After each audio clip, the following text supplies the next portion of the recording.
On l'appelle Airpocalypse, ce phénomène de pollution de l'air qui frappe la Chine chaque année et enveloppe les grandes villes d'un épais brouillard toxique. Shanghai, Pékin, Harbin, Chengdu et même Lhasa, la capitale tibétaine, sont fortement touchés. Vu du ciel, cela ressemble à ça. Pékin se cache ici. À l'origine de ce brouillard, deux causes principales. D'abord, la production d'électricité, notamment pour chauffer la population en hiver.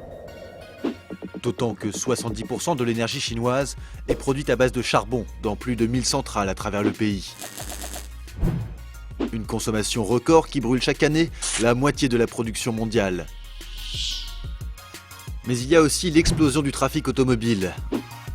En l'espace de 7 ans, le nombre de voitures a triplé dans le pays, passant de 21 millions en 2005 à 74 millions en 2011.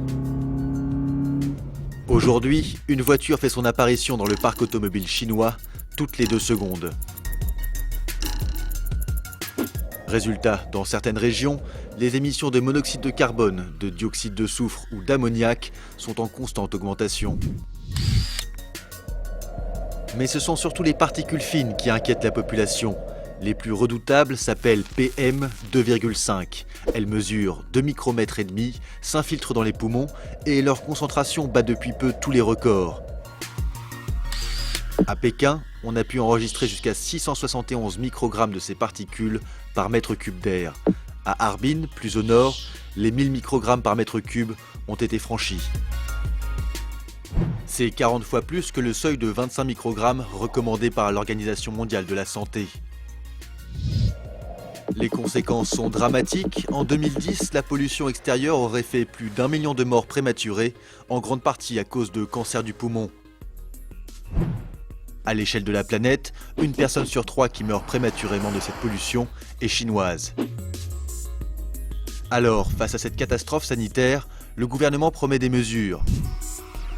À Pékin, Canton ou Shanghai par exemple, le nombre de nouvelles immatriculations est limité à 240, 120 ou 100 000 par an. Concernant l'industrie, les autorités promettent de réduire ses émissions les plus polluantes de 30% en 5 ans.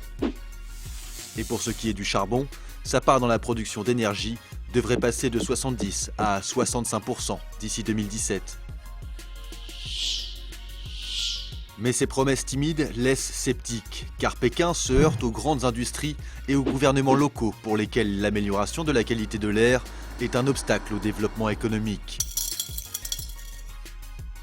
En attendant, la Chine continue de tousser. Depuis le début de cette vidéo, 7 Chinois sont morts prématurément à cause de la pollution.